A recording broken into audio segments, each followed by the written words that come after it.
Hello అండి, RR కలెక్షన్కి స్వాగతం. నేను సుహాసిని. మీరందరూ బాగుండారా?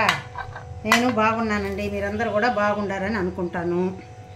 ఇప్పుడు క్యారెట్ పెరుగు పులుసు చేసేది మీకు చూపిస్తున్నానండి. ముందుగా క్యారెట్ ఒక బౌల్లోకి తీసుకొని కొంచెం వాటర్ యాడ్ చేసుకొని ఒక పొయ్యి మీద పెట్టేసి పొయ్యి మీద పెట్టేసి కాసేపు ఉడకనిద్దాం. మూత పెట్టేసి ఈలోపుగా వేరొక గిన్నెలో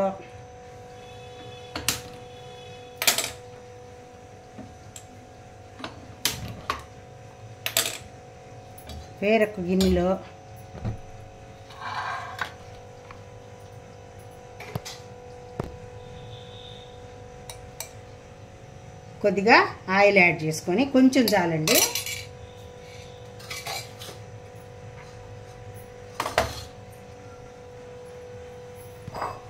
ఒక కప్పు పెరుగు ఒక బౌల్లో వేసుకున్నానండి. ఇప్పుడు ఆయిల్ వేడెక్కేసింది. మనం ఇందులో కొద్దిగా 1/4 టేబుల్ స్పూను ఆవాలు,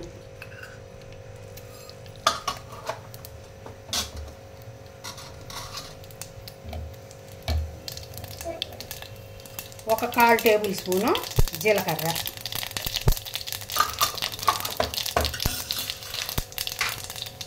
ఇప్పుడు ఇందులో ఆనియన్,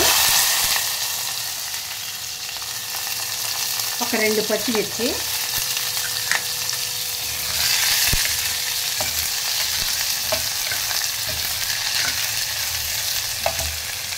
కొద్దిగా కరివేపాకు. ఈ ఆనియన్ కొద్దిగా వేగనిద్దామండి. ఎక్కువ వేగితే అంత టేస్ట్గా ఉండదు. కొద్దిగా వేగిందంటే పెరుగులో వేస్తే ఆ పెరుగులో బాగా నానిందంటే మనం తినేటప్పటికే బాగా టేస్టీగా ఉంటుంది.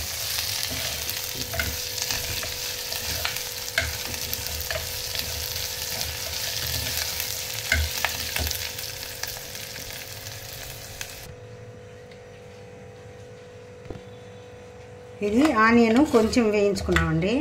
ఇది తీసి పక్కన పెట్టేసుకున్నాం. ఇప్పుడు ఈ క్యారెట్ ముక్కలు కూడా ఉడికిపోయాయి. వీటిల్ని కూడా తీసి ఈ క్యారెట్ ముక్కలు ఇది అంతా కలిపి ఇందులో వేసేద్దాం.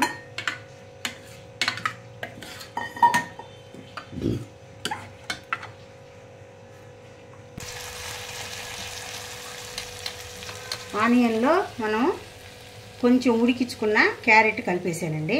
ఇప్పుడు దీంట్లో ఒక 1/2 టేబుల్ స్పూను పసుపు వేసేసి కొంచెం సేపు వేగనిద్దాం. ఆ పసుపు పచ్చి వాసన పోయేంత వరకు.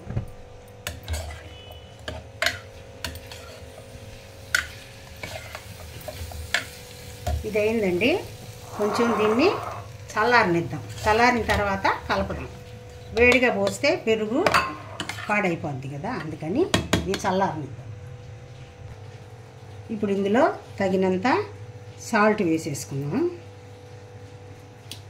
ఈ పెరుగు పోసేసి ఇందులో చల్లారిన తర్వాత పోస్తే కొంచెం బాగుంటుందండి. ఇప్పుడు క్యారెట్ పెరుగు పులుసు రెడీ అయిపోయింది.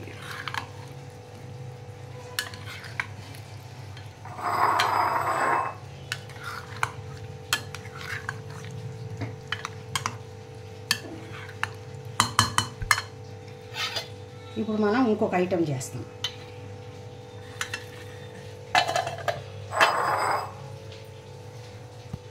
బెండకాయ పులుసుకు కావాల్సిన పదార్థాలండి. ఈ మాత్రం చింతపండు పులుసు తీసి పెట్టుకున్నాను. కొద్దిగా ఈ మాత్రం చాలు. అంటే కొంచెం అయితే పులుపు తక్కువ ఉంటే బాగుంటుంది. ఇది పులుసు తీసి పెట్టుకున్నాను. ముందుగా అల్లం వెల్లుల్లి పేస్టు, ఆనియన్ పేస్టు, కొన్ని బెండకాయలు, టమాటా, ఎర్రగడ్డ, కరివేపాకు.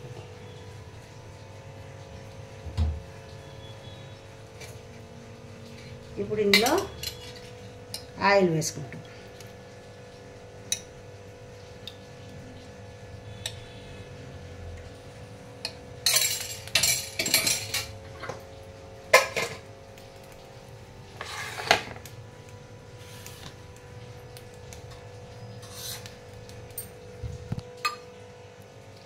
ఇప్పుడు ఆయిల్ వేడెక్కిపోయింది. మనం ఆవాలు వేసేస్తామండి. ఒక అర టీ స్పూను ఆవాలు, కొద్దిగా 1/4 టేబుల్ స్పూను జీలకర్ర. ఇప్పుడు ఇందులో ఆనియన్,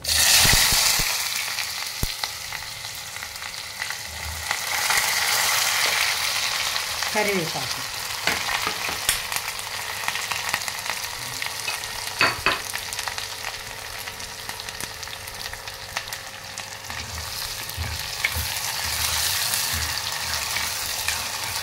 ఆనియన్ ఎక్కువ వేడెక్కాల్సిన అవసరం లేదండి, కొంచెం వేడైతే చాలు.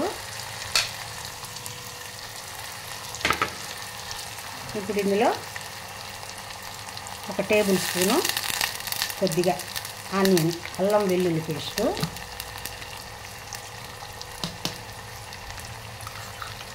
ఒక 2 టేబుల్ స్పూన్లు ఆనియన్ పేస్ట్,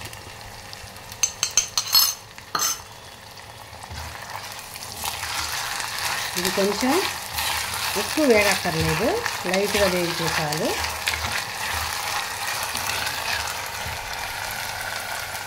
కొంచెం ఇప్పుడు టమాటో కూడా వేసాం. ఒక 2-3 నిమిషాల పాటు దీన్ని ఉడికిద్దాం. ఇప్పుడు మనం టమాటా, ఎర్రగడ్డ, అల్లం వెల్లుల్లి పేస్టు, ఆనియన్ పేస్టు వేసేసాం. ఇప్పుడు ఈ బెండకాయలు కూడా ఇందులో వేసేస్తాం.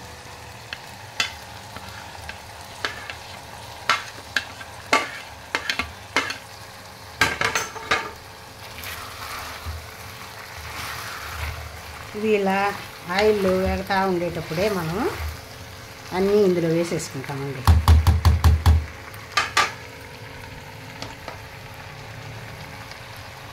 ఒక 1/2 టేబుల్ స్పూను పసుపు,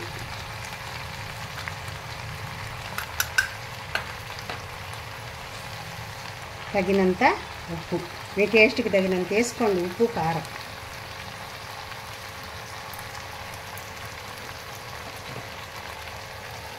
ఒక టేబుల్ స్పూను ధనియాల పొడి,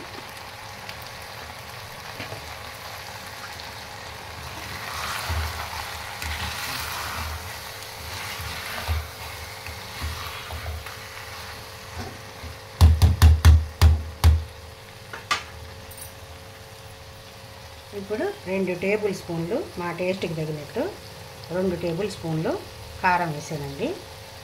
ఉప్పు కారం మీ టేస్ట్కి తగినంత వేసుకోండి.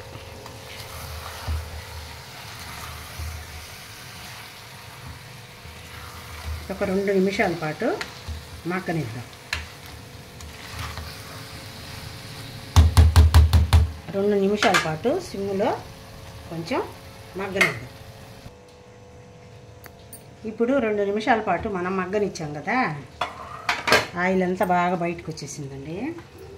ఇప్పుడు మనం ముందుగా తీసి పెట్టుకున్నాం కదా చింతపండు పులుసు, ఇందులో వేసేద్దాం.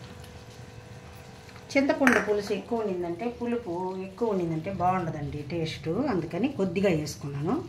ఒకవేళ మీకు కావాలంటే ఇంకొంచెం ఎక్కువ వేసుకోండి. వాటర్ పోస్తున్నాను, ఒక గ్లాస్ వాటర్, అంటే బెండకాయ ఉడకాలి కదా, ఒక గ్లాస్ వాటర్ పోసేసి ఆ పులుసు పోసేసి బాగా బెండకాయ ఉడకనిద్దాం.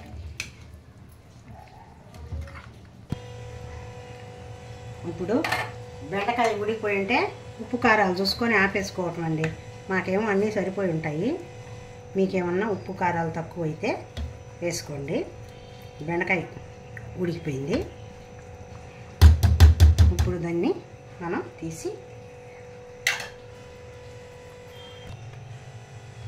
బెండకాయ పులుసు కర్రీ రెడీ అయిపోయిందండి. ఇదేమో క్యారెట్ పెరుగు పులుసు. మీకు కనుక ఈ కర్రీసు బాగా మీరు ట్రై చేసి చూడండి, నచ్చితే లైక్ చేయండి, షేర్ చేయండి, సబ్స్క్రైబ్ చేయండి. నెక్స్ట్ ఇంకో వీడియోతో మళ్ళీ కలుస్తానండి.